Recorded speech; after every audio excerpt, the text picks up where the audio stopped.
My wife left a note, maxed cards, and disappeared, upgrading to someone younger and better in bed. Please stay with me as I tell my story. And please, do not forget to support our channel by subscribing to our channel, liking our videos, and sharing your loved ones. Your support means the world to us.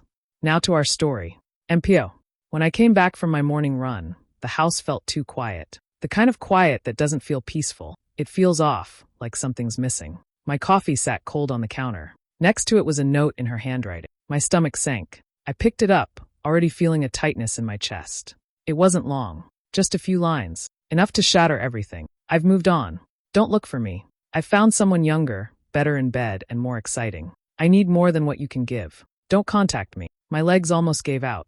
I sat down slowly, heart pounding. I read the note again, hoping I had misunderstood. But there it was in ink. She was gone. At first, my mind raced in circles. Where did she go? Who was this better guy? How long had she been planning it? Had she been lying to my face for weeks? Months? Was it happening while we still laughed over dinner or watched movies on the couch? I opened our banking app. That's when the second blow landed. Every credit card was maxed. Thousands spent in a matter of days. Hotel bookings, high-end lingerie, first-class flights, expensive restaurants. All while she smiled at me like nothing was wrong. The betrayal wasn't just emotional. It was financial, calculated. She didn't leave in the middle of a fight or after some dramatic moment. No, she waited. She planned. And when the time was right, she vanished. My hands shook, not from sadness, but from something hotter, deeper. A fury I hadn't known before. But it wasn't loud or wild. It was cold, focused. This wasn't going to break me. She thought she'd disappear and leave me crushed, drowning in shame, looking weak. But something in me clicked that morning. I didn't scream. I didn't call her. I didn't even cry. I sat still. I let it settle. I was going to rise, not just from the hurt, but beyond it. She wanted better. I'd become better. Not for her. For me. She thought I was dull. I'd become someone she'd never have the chance to be around again. And as I sat in that same quiet kitchen, looking at her cruel little note, I smiled for the first time. Not because I was okay. I wasn't, not yet. But because I knew one thing for sure. This story wasn't going to end the way she expected. I thought the worst was over after reading her note. I was wrong. The next few days unfolded like scenes from a nightmare I couldn't wake up from. First, the bank call started. Fraud alerts, suspicious transactions, overdraft. I logged in to check everything. Gone. Our savings account, empty. Every shared card maxed out. Tens of thousands spent on luxury shopping, spa retreats, and swanky hotels. One bill showed a couple's massage in Miami. Another, a rooftop dinner in New York. Always for two. Never for us. She hadn't just walked out. She robbed me blind and used our life savings to spoil her new guy. And then the public part began. One morning, my phone buzzed with messages. I opened them to find TikTok link. At first, I didn't understand. Then I saw her face. Laughing, dancing, whispering into the camera with captions like, POV, you finally upgrade from your boring husband with zero rhythm smirking. When he thinks foreplay means asking if you're tired yawning face. The comments, brutal. Girl, you leveled up. He must be crying into his pillow RN. LMAO, not Mr. Missionary. I couldn't breathe. My face turned hot. My heart raced. My hands were shaking, but I kept watching, like picking at a scab, knowing it'll bleed, but unable to stop. The videos went viral. Strangers laughed at me. Friends were silent. Some coworkers messaged to check in, but I knew they'd seen it too. I became the joke in office whispers and awkward glances. I didn't eat. Couldn't sleep.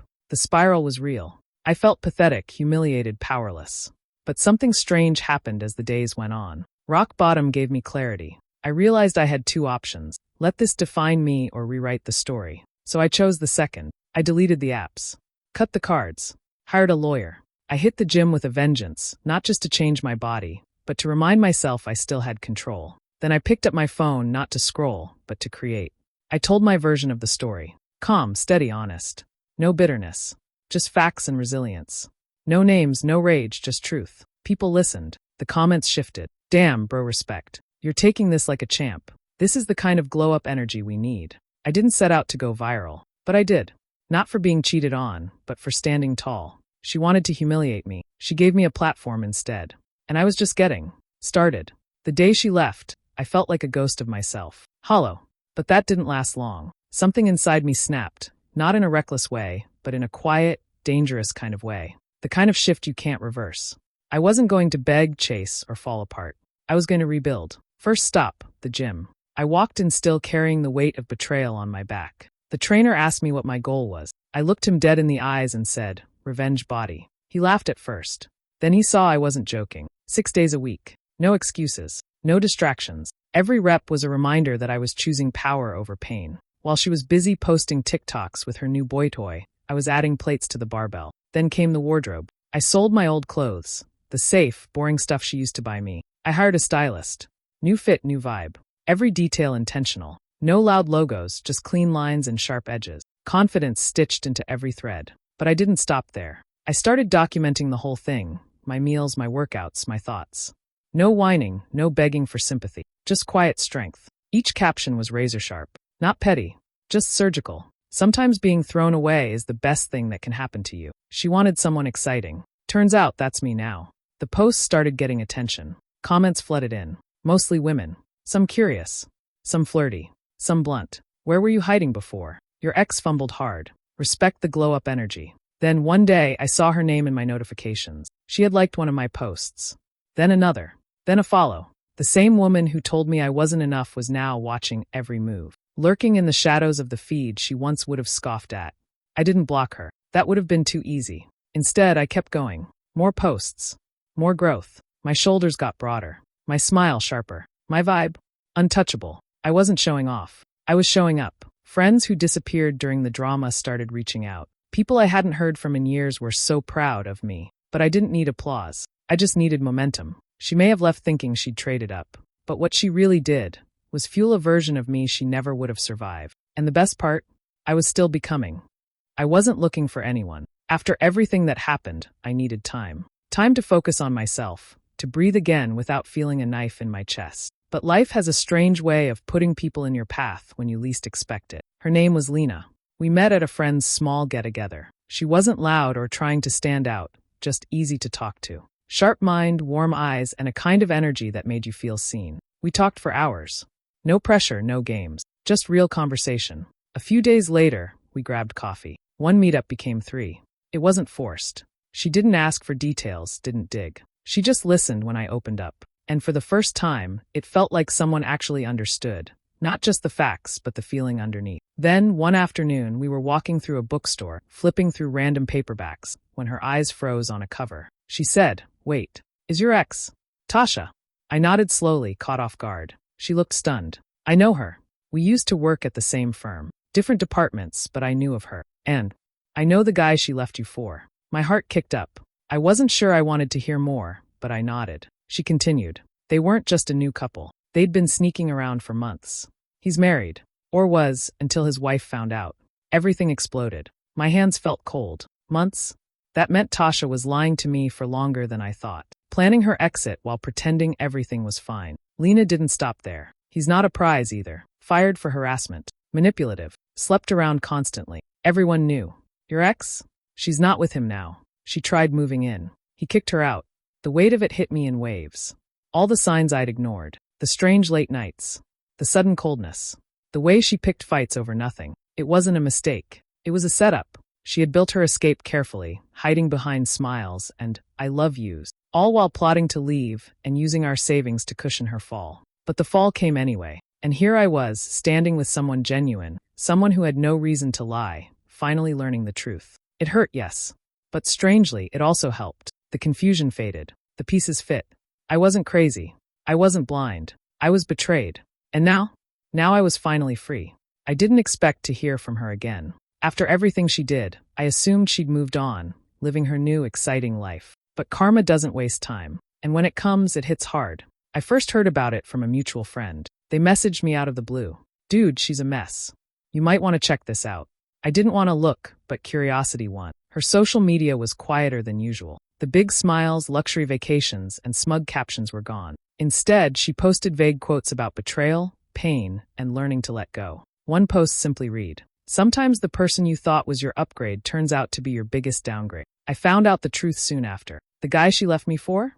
Married. With kids. He'd promised her a life together, told her to leave me, said she was his real love. She believed it. But once his wife found out, everything came crashing down. He lost his job. His wife filed for divorce. And her?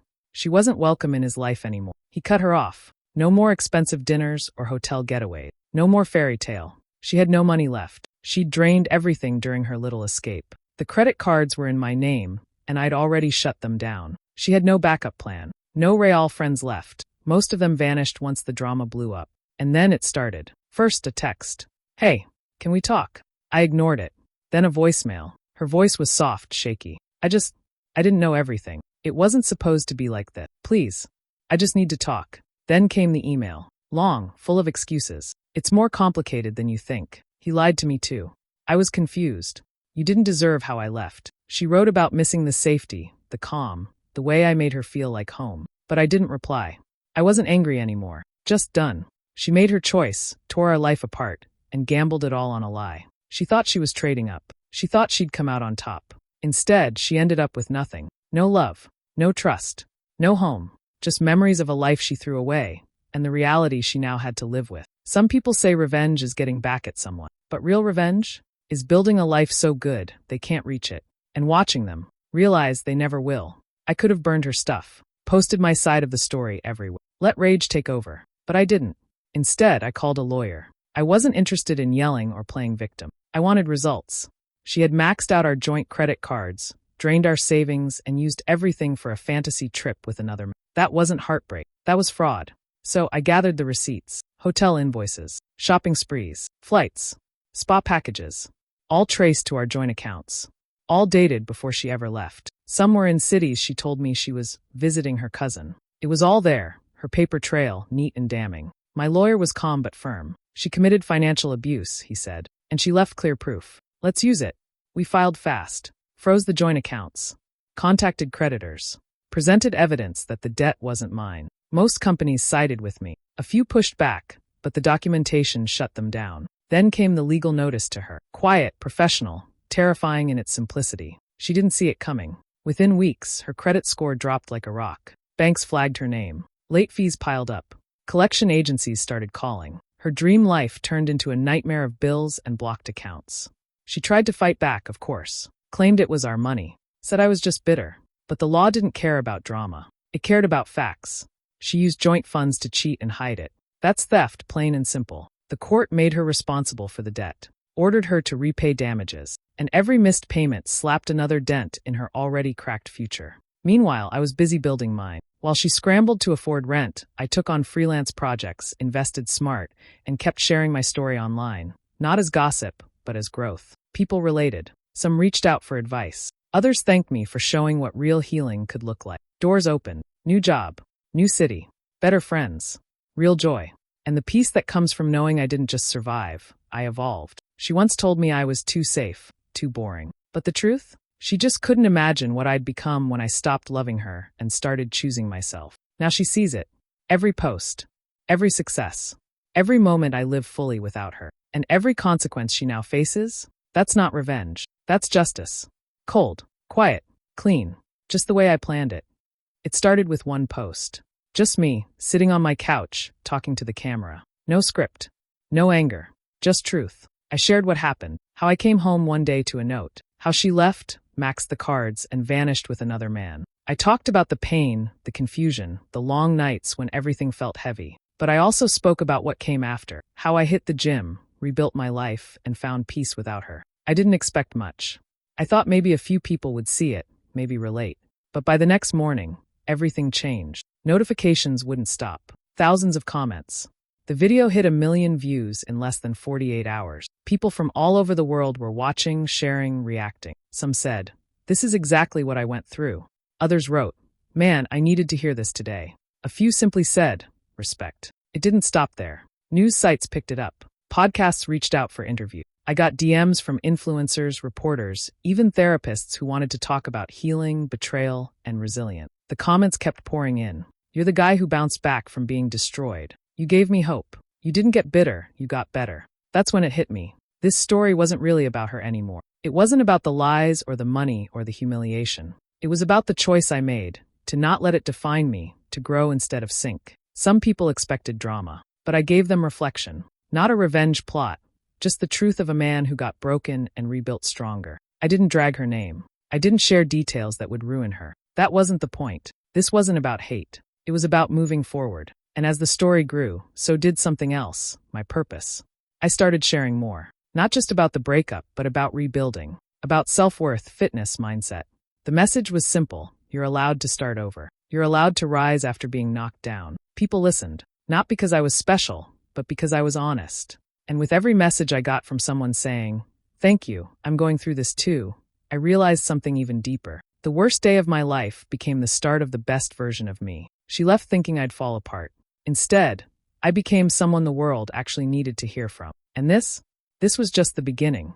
It had been a year since she walked out of my life. 12 months of rebuilding, growing, learning to stand tall again. I'd turned my pain into purpose, speaking at events, sharing my story not as a victim, but as someone who chose strength over bitterness. That night, the venue was packed. The topic was resilience.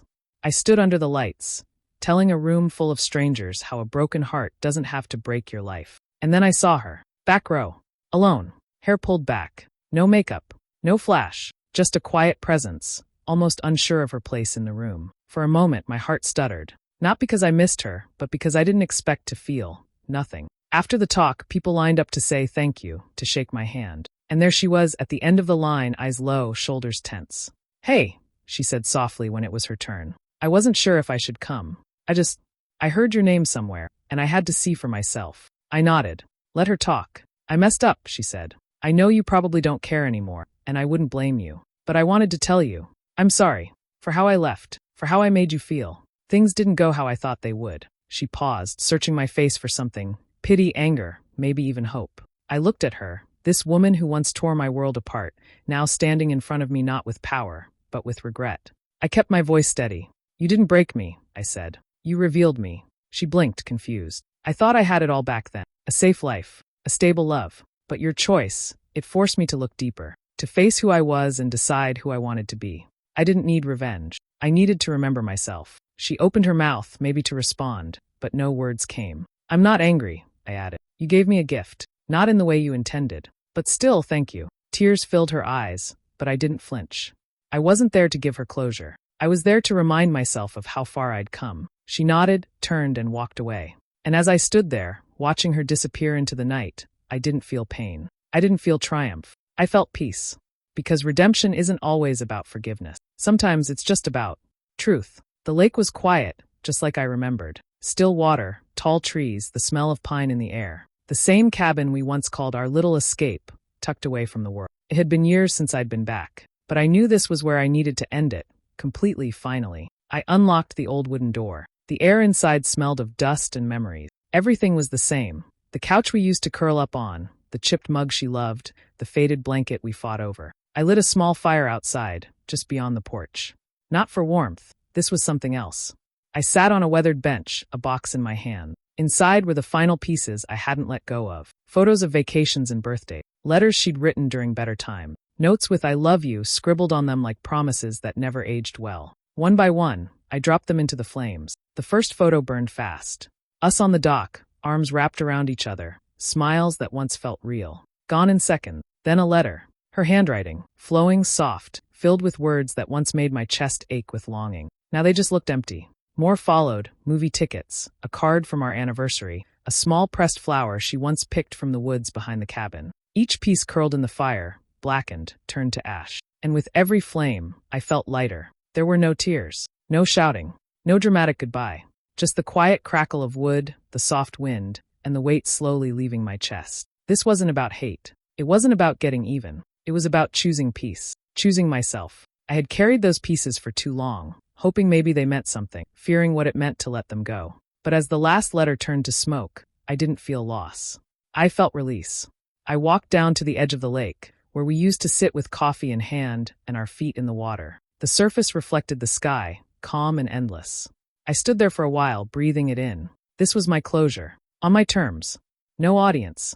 No apology needed. Just me, the fire, and the freedom that came from finally saying, "This is over." And as I turned to leave the cabin behind, I didn't look back. Not out of spite, but because there was nothing left worth seeing. Only what lay ahead. She makes coffee in the morning and hums while she pours it. That's how my days start now. Quiet, soft, filled with something real. Her name is Claire. We met months after I thought I was done with love. I didn't chase her. I wasn't trying to prove anything. We just started talking one day, about books, old movies, the kind of stuff you only talk about when you feel safe. She didn't ask me what I did for a living. She didn't care about my job title, my bank account, or the clothes I wore. She just listened, looked me in the eye, paid attention to things people usually overlook. And slowly, without trying, I began to open up. I told her the story, the heartbreak, the betrayal, how everything I'd built was shattered in one morning. I expected her to pull away. She didn't. She reached across the table, held my hand, and said, "You didn't deserve that. But look how far you've come. No pity, just warmth. This time, love doesn't feel like a performance. I don't feel like I have to earn it every day. I'm not walking on eggshells or guessing how to be good enough. I just am. And that's more than enough for her. She celebrates my quiet days, cheers for my wins, checks on me when I don't have the words. With her, I don't feel like I'm being fixed. I feel like I'm being seen. And the man I am now? He's not the same person who got left behind. I'm stronger, not just in body, but in mind. I've learned boundaries. I've built new habits. I think deeper, love slower, and speak with more purpose. Pain didn't just harden me. It shaped me, refined me, gave me edges I didn't know I needed. Someone once asked me, if you could say anything to your ex now, what would it be? I smiled, took a breath. Thank you for disappearing, I said. You made space for someone unforgettable. Because Claire isn't just better. She's right. She didn't walk into a perfect man. She met a man in progress, and she stayed. Not because I had something to offer, but because of who I had become. Sometimes life falls apart so it can fall together the way it was meant to. And in the end, the greatest gift my past gave me was a future far more beautiful than I could have imagined. Love, real love, doesn't just heal. It rebuilds. And now I know the difference.